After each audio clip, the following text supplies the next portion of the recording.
नमस्कार दोस्तों, reality classes में आपका स्वागत है।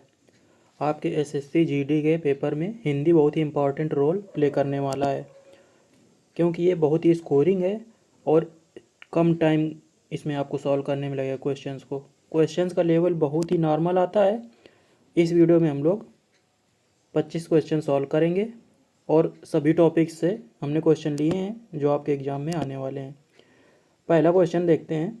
जिसके 10 आनन है, वाक्यांश के लिए एक शब्द लिखिए। ये वाक्यांश के लिए एक शब्द, इस पर मैंने एक सेपरेट वीडियो बनाया है। उसमें मैंने जितने शब्दों को लिखा है उतने आप रिवाइज कीजिए, उनमें से ही आएगा। या कुछ ऐसे भी हैं जो मैंने नहीं लिखे, बहुत कॉमन में है, वो आराम से आप सॉल्व कर सकते हैं। जैसे ये लिखा है जिसके 10 आनन है, तो 10 आनन किसको बोला जाता था? रावण को। तो 10 आनन यहाँ पे लिखा है, ऑप्शन नंबर सी, तो ये सही हो जाएगा। कवि, दिनकर, राम, कबीर, इनसे कोई मतलब नहीं है। जिसके 10 आनन है, आनन का मतलब होता है शेर। क्वेश्चन नंबर सेकंड देखते हैं। उसके बाद खाली जगह है, घर घर में यही दशा है। इस तरह के क्वेश्चन पिछले साल बहुत पूछे गए हैं। मतलब खाली जगह रख देते हैं और फिर बोलते हैं कि जो ऑप्शन दिए गए उनमें से कौन इस खाली जगह में सुइटेबल है। तो आपको क्या करना है कि जो ऑप्शन दिए गए हैं ना, उसमें शब्दों जो दिए हैं उनको आपको इस खाली जगह में रख के पूरा सेंटेंस बनाना है। और जो जिस ऑप्शन को रखने के बाद आपको सबसे सही इसका अर्थ समझ में आए, वो आपको समझ में आएगा आराम से कि ये वाला सही है। तो पहला देखते हैं रख के। इस गांव में घर घर में यही दशा है। इस गांव में घर घर में यही दशा है। थोड़ा सा मतलब ऐसा लग रहा है सही भी हो सकता है, गलत भी हो सकता है, 100% श्योर नहीं। चलो दूसरा देखते हैं। इस गांव के घर घर में यही दशा है। दूसरा वाला सही लग रहा है। तीसरा, इस गांव तक घर घर में यही दशा है। ये तो सही नहीं लग रहा है, इस गांव तक। चौथा रखते हैं। इस गांव की घर घर में यही दशा है। तो चौथा भी नहीं सही लग रहा है। तो हमको पहला और दूसरा है ना, वो सही लग रहा है, लेकिन इसमें जो दूसरा है वो ज़्यादा सही लग रहा है। इस गांव के घर घर में यही दशा है। सबसे ज़्यादा जो सुइटेबल है वो आपको इसमें भरना है। तीसरा क्वेश्चन नंबर बिल्कुल सेम इसी तरह का है। बारिश की बूंदें खाली जगह रही हैं। पहला ऑप्शन है बरस, तो देखते हैं। बारिश की बूंदें बरस रही हैं, सही भी हो सकता है, गलत भी हो सकता है। दूसरा है बारिश की बूंदें टपक रही हैं, ये सही लग रहा है। तीसरा है गिर, बारिश की बूंदें गिर। गिर तो कुछ होता नहीं, गिर होता है, तो ये तो गलत है। इसका वर्तनी ही गलत है। रिस रही हैं, बारिश की बूंदें रिसती थोड़ी हैं। तो इसका जो सबसे सही ऑप्शन है वो है बी। तीसरे का जो होगा ऑप्शन बी सही है। इस तरह क्वेश्चन लगभग सभी शिफ्ट में पूछे गए। चौथा जो है, निम्न वाक्य के किस भाग में त्रुटि है। एक आपको सेंटेंस दिया गया है वाक्य और बोला है कि इसके किस भाग में त्रुटि है, तो आपको इसको पढ़ना है। शिक्षक ने उन छात्रों को पूछा।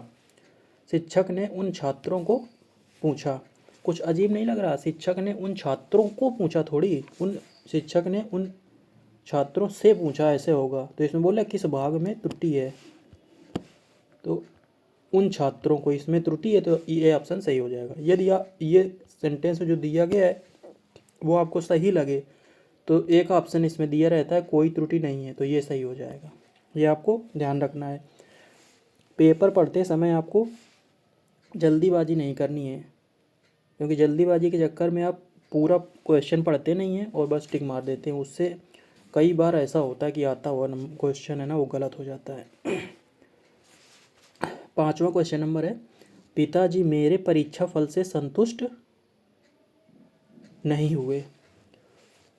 बिल्कुल सेम है, इसमें बताना है आपको किस भाग में त्रुटि है। तो पिताजी मेरे परीक्षा फल से संतुष्ट नहीं हुए, ये तो सही लग रहा है, लेकिन आपको ध्यान से देखोगे ना तो इसमें जो संतुष्ट लिखा है ना वो गलत लिखा है। क्योंकि जो संतुष्ट है ना वो इस तरह से लिखते हैं, ठा की जगह ना टा होता है, संतुष्ट। तो इसका जो सही ऑप्शन है वो ए, संतुष्ट है ना वो गलत है। अगला क्वेश्चन देखते हैं, क्वेश्चन नंबर 6। आपे में रहना मुहावरे का सही अर्थ है। आपे में रहना, आपे में रहना नहीं, आपे में आना। एक होता है आपे से बाहर हो जाना। तो आपे से बाहर हो जाना मतलब बहुत क्रोधित होना, जिसका खुद पे कंट्रोल ना रहना।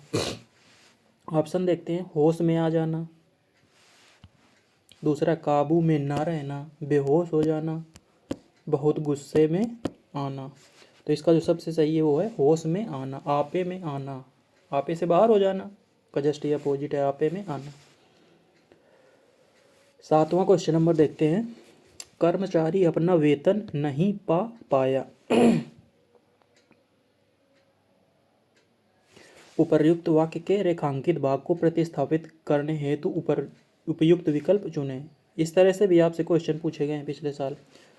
ऑप्शन देखते हैं, तो आपको कुछ नहीं करना है, जो एक अंडरलाइंड जितनी जगह वाक्य में जो भाग है ना, इसको आपको हटा के चारों ऑप्शंस को रखना है, जिससे जिस ऑप्शन को रखने से आपको ये जो वाक्य है वो सही लगे वही इसका है ना आंसर हो जाएगा। तो देखते हैं, कर्मचारी अपना वेतन नहीं दे पाया, तो वेतन देता थोड़ी है, तो पहला तो आपका ना गलत हो गया। कर्मचारी अपना वेतन नहीं ले पाया, ये वाला ना सही लग रहा है। कर्मचारी अपना वेतन नहीं कर पाया, ये कर पाया क्या होता है, ये भी गलत है। वेतन भर पाया, वेतन भरा थोड़ी जाता है। तो इसका जो सही ऑप्शन है वो है बी, पा पाया की जगह होगा ले पाया। अगले क्वेश्चन पे चलते हैं, आसक्त का सही विलोम चुनें। विलोम शब्द पे मैंने एक वीडियो बनाया है, हिंदी फॉर SSC GD करके प्लेलिस्ट बनी है इसी चैनल में, उस पे जाके आप देख लीजिए। मैंने जितने विलोम शब्द रखे हैं उतने आपके एग्ज़ाम के लिए पर्याप्त हैं। ज़्यादा आप परेशान होगे कि नहीं ये भी पढ़ लें वो भी पढ़ लें, तो आप आता हुआ क्वेश्चन गलत कर दो। होशियारी इसी में है, समझदारी इसी में है कि आप कम पढ़ें और अच्छे से पढ़ें, बार बार पढ़ें। आसक्त का विलोम विरक्त, विस्तृत, अनुरक्त का विरक्त होता है, विस्तृत ना, विस्तृत का आप समझ लो सूक्ष्म, सूक्ष्म का विस्तृत, अनासक्त, सक्त। तो जो आसक्त है ना और सक्त है वो तो ये बिल्कुल सिमिलर लग रहे हैं, लेकिन सही जो है ना विलोम बोल रहा है ना यहाँ पे, तो आसक्त का विलोम होगा अनासक्त। अगला क्वेश्चन देखते हैं, क्वेश्चन नंबर 9। कोयल का समानार्थी शब्द है। समानार्थी शब्द और कुछ नहीं होते हैं, पर्यायवाची होते हैं। इस पर भी मैंने वीडियो बनाया है, प्लेलिस्ट में आपको मिल जाएगा, हिंदी फॉर SSC GD। तो कोयल का समानार्थी शब्द मुरारी। मुरारी तो हम लोग पढ़ते हैं ना, ये तो भगवान के लिए यूज किया जाता है। अनंग, अनंग ये ना सांप के लिए यूज किया जाता है। वसंत दूत, कोयल का ना यही है समानार्थी। स्वान है, ये कुत्ते के लिए यूज किया जाता है, डॉग्स के लिए स्वान। तो इसका क्वेश्चन नंबर 9 का सही आंसर है वसंत दूत। कोयल को वसंत दूत भी बोला जाता है, मतलब वसंत के आने का जो संकेत देती है। कोयल आवाज़ निकालती है ना, वही समझ लीजिए। 10वां क्वेश्चन नंबर देखते हैं। आप कोशिश कीजिए कि पहले आप खुद सॉल्व कीजिए, उसके बाद मैं जो बता रहा हूँ उससे आप मैच कीजिए। निम्न वाक्य में रेखांकित शब्द को प्रतिस्थापित करने के लिए सही विकल्प है।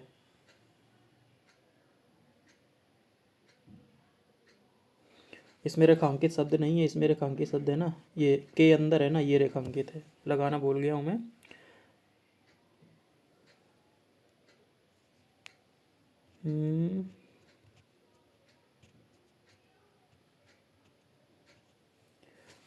ऑप्शन देखते हैं, तो जनता के पास असंतोष फैल गया। जनता के पास थोड़ी असंतोष फैलता है, जनता के भीतर असंतोष फैल गया, ये कुछ सही भी लग रहा है, वो तो ना मैच नहीं कर रहा है। जनता में असंतोष फैल गया, तो जनता में असंतोष फैल गया, ये सबसे सही लग रहा है। वाक्य सही है, ये वाला नहीं है। यदि ये वाक्य सही होता तो हम लोग डी टिक कर देते।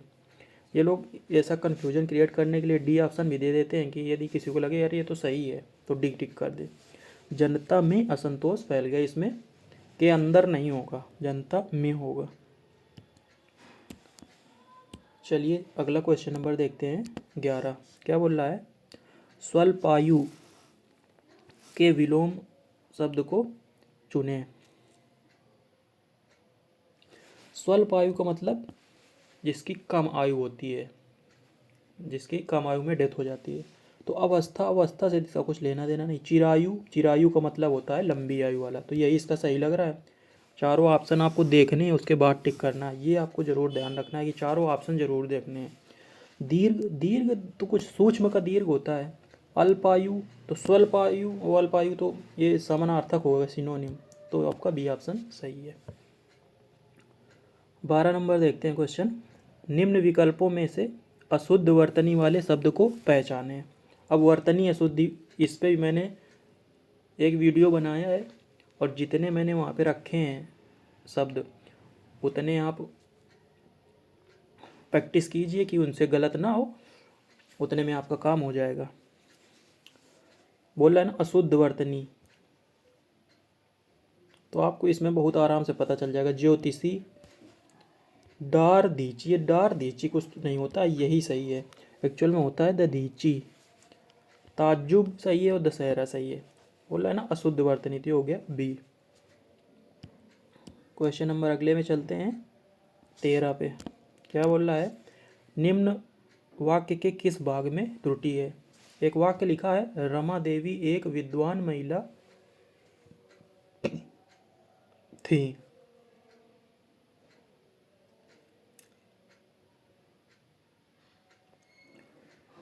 और इसमें बोल रहा है किस भाग में त्रुटि है।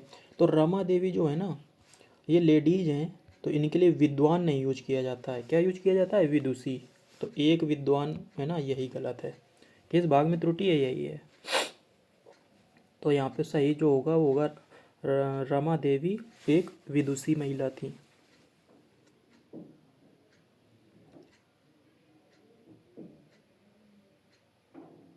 14 क्वेश्चन नंबर देखते हैं। निम्नलिखित में से शुद्ध वर्तनी वाले शब्द को पहचानिए।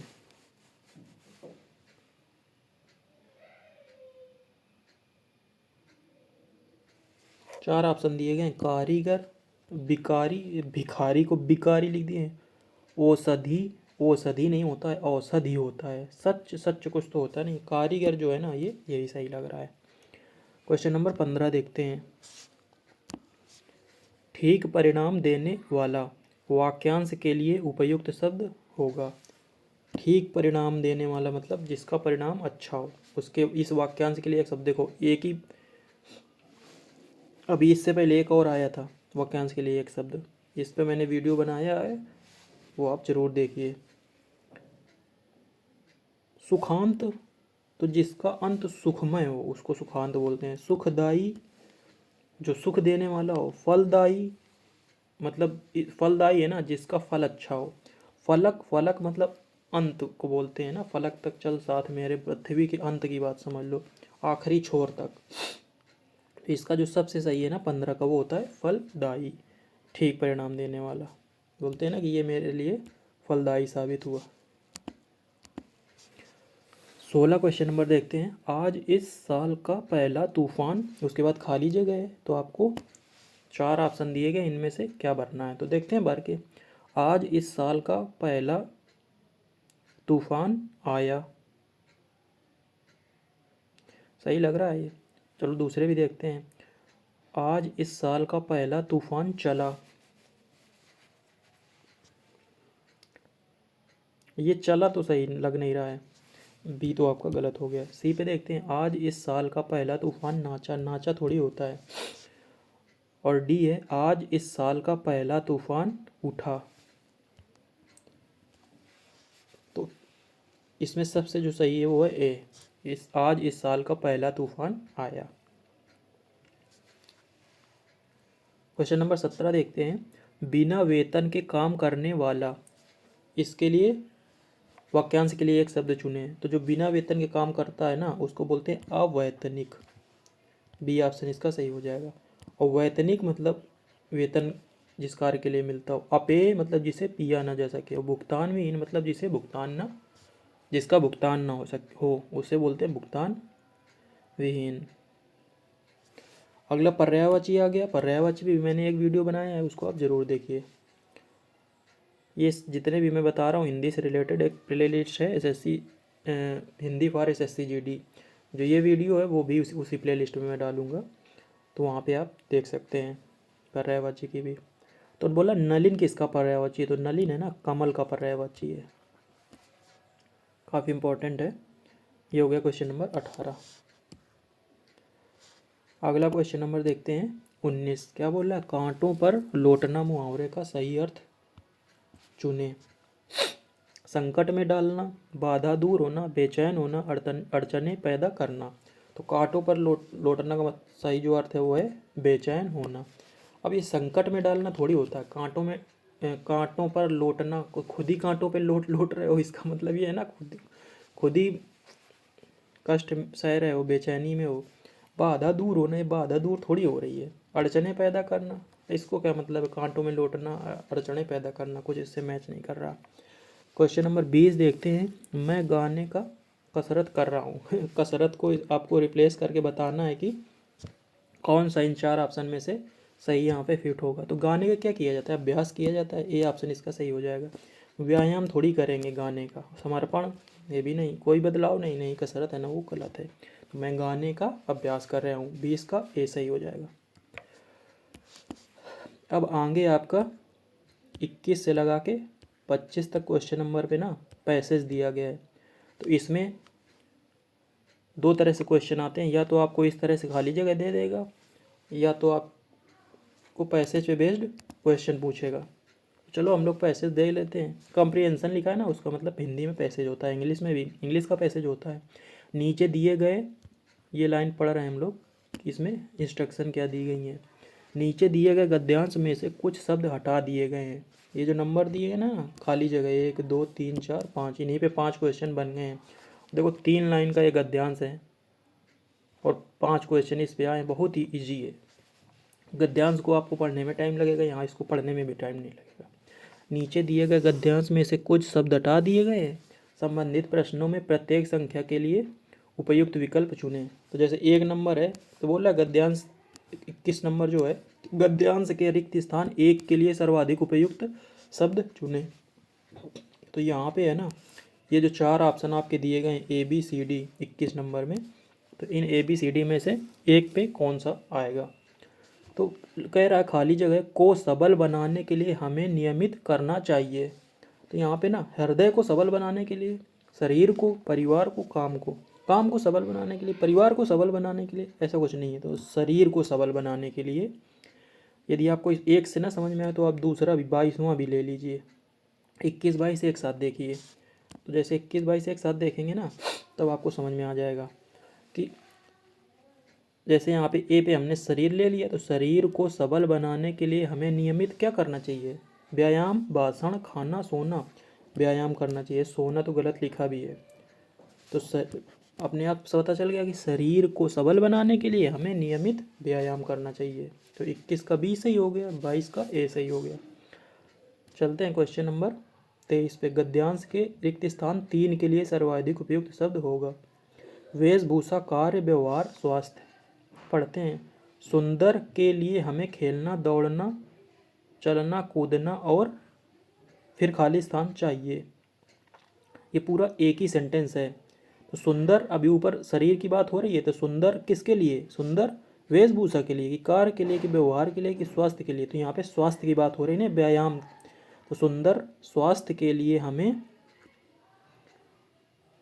दौड़ना, चलना, कूदना और टहलना, पढ़ना, गीत गाना, रोना।